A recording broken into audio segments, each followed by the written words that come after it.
Kokodjoko. Kokodjoko. Kokodjoko.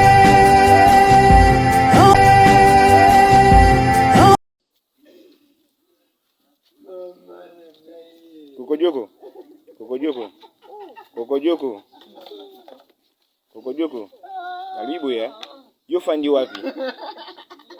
Pesa biso aveni na yo poto mema yo siko fandi Kokodjoko. Bale yi Kokodjoko wana. Ya Kokodjoko. Pesa biso adresse na koto fandi poto mema yo tuka so fandi. Ko fandi kote nini? Groupe Salongo. Vous avez la groupe Salongo.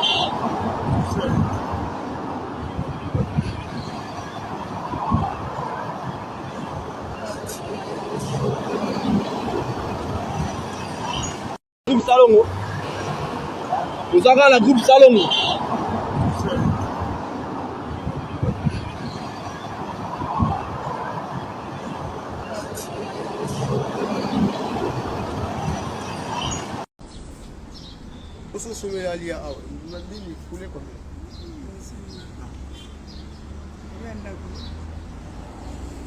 Non, achète-lui au moins qu'il le garde et qu'il le mange. Parce que tu sais pas ce qu'il prend comme nourriture. Mais oui, mais Clovis, avec l'argent qu'on va lui donner, s'il va pas s'acheter peut-être de l'alcool, s'il va pas s'acheter autre chose. T'as pas vu l'état de sa santé? Ça aussi, tu le sais pas. Tu le sais pas. Regarde dans quel état il est.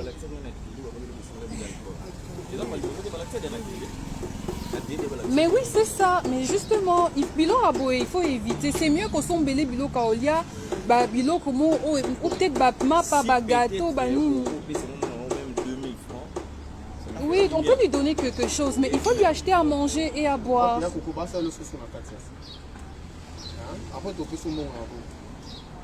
Tu vois, même les gens, ils sont choqués. C'est pas possible, hein, vraiment.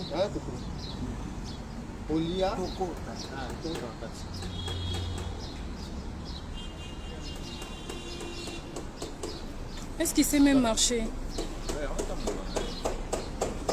Oh mon Dieu.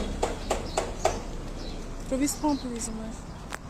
Parce que ça, les gens, ils doivent voir ça sur Internet.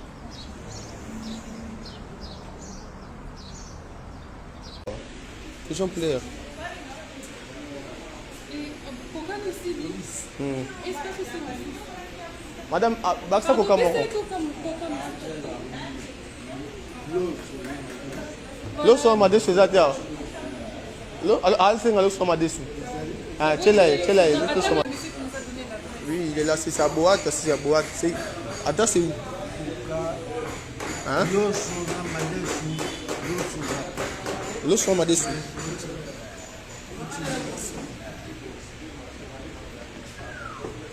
Ta batwa so lila. Africain, on comprend déjà mot déjà.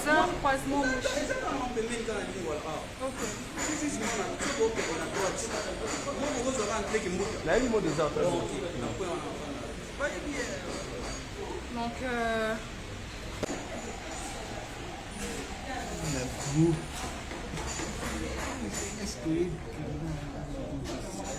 Salon. oui, naïve cause un groupe salon. Naïve bien. Mardi, vous jouez un groupe salon.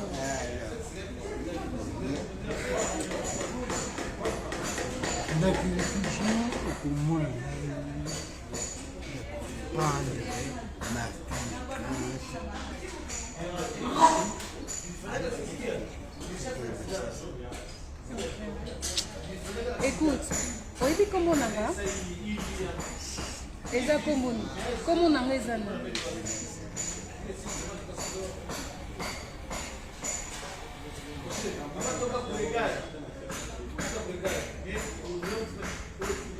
Nga komo nanga Christelle.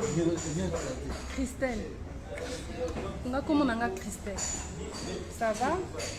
Ndenge na moni yo boye na sepeli makasi, ça va? Voilà, ndenge na moni yo il faut na sala tuna yeba place ovandaka mardi. OK. Bandeko nanga toza na bango totala tolinga toyeba place ovandaka. D'accord? Ya kozala ye pa kozala. Ça va? Mardi.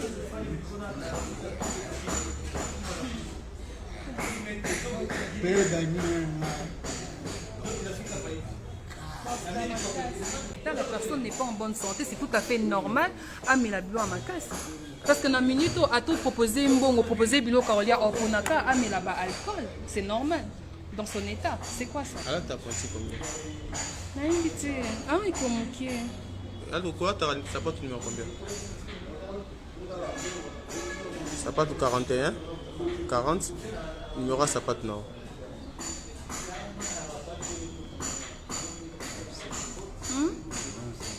45. 45, non. Oh, et mon annonce a dit qu'on Oh, 45, oh, il y a 40.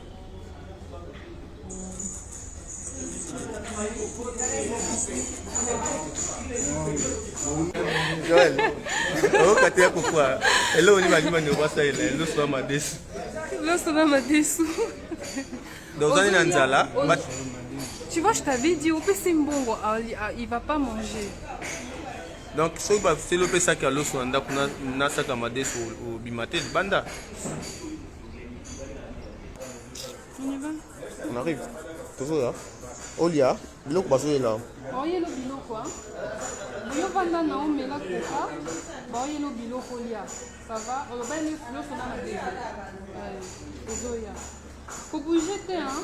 Bon, c'est là.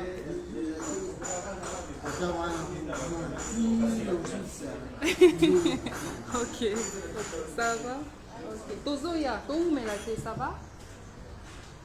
Ok? Mais là, coca non. Ça revient, on y va. Merci. Toza a na ve kokodioko. Je pense que nyonyo so boyebi ve kokodioko. Je suis surpris ya komona imaginer na Facebook ndeko moko amonie na wango précisément na ipen précisément na wango a filmer na terrain basket. Or eza quartier nga na vandi. Tant on amoni yango nde na lekuna localiser na solina ve chaka Kongo. Vie ba o baza ba icône. Un moto ka soni. Ba icône en moko to ka soni tala. Yo artiste engagé. Image yango ve na oti na olo ka solution. Et si kazali aza pa mutu. Mutu akozo ya charge te. Aza ya l'état aza icône en mboka basale belé pa na mboko yo.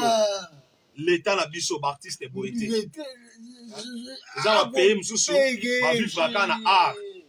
Pejo Matsamboka, biso kaka botala minéré tout ça, o eza ba valeur ya on négligé te. Peu importe malade, peu mutu et bouger ba traitaka e. O eza kokodio ko eza passé eza ma. Il travaille à la chaîne nationale RTNC. Botala munabino yeyo. Nazala bandeko awa. Bandeko ba juillet esika na vandi na bango. Bango yoyo. Banga pona icône na bango. En tout cas, pour la biso vraiment, wana batawana tozalaka nanu vraiment te toyoka basema eza soni lelo te komona vie oyo aye koyamba ipen et puis vie makolongi na ba vie chaka Kongo puis eza problème mo eza problème ya eza problème vie chaka Kongo te eza problème que ya président na biso Fachi Boye ba vie kokodio ko ba basali to na mboka na ba kozaka na jamais la situation peu importe maladie jamais kozala ba situation vieux za star ozo fingisa mboka ozo fingisa mboka mboka donc on azala ngwa lo bantuka ya ngwana boyete to bongisa mboka boyete ba vie ba star boyete boyete makolo boye bana o ba ebi to ba ko betela nzela ba ko buleza boyete président Fachi boyete on a ça ngwa lo ba ya ngwana boyete on va l'observer artiste. Papa, artiste, dans une image en boca. Ce sont des personnes de ressources importantes pour relayer vos messages. Vous avez remarqué la bino ba konzi, vous pouvez artiste baso relayer ma message na bino. Mais ils ont que le monde entier zoyoka. Mais si na niveau en tout cas c'est honté. Peu importe maladie, to boité et zoaka mutu. Mais suivi, les artistes ne sont pas encadrés. Les artistes ne sont pas soutenus. Voilà. Ne sont pas soutenus. Les lots artistes c'est un icône. En tout cas, c'est un icône. Total to abana miketo koli to comme na bango to ve chaka Kongo. Aux artistes, aux travailleurs yo président artiste à danger. Makambo ndende kwa lobi etali yote. Etali de ta mais s'impliquer to suka boité. Franchement, ils a soni pona mboka. Depuis tant Zaïre, bateka image en mboka. Bateka image en mboka. Tilelo. Mais ceux qui muté bouger au négliger boité salité boité. Laissez ma Nafulu. kumba au kala. C'est grave, hein? Attends.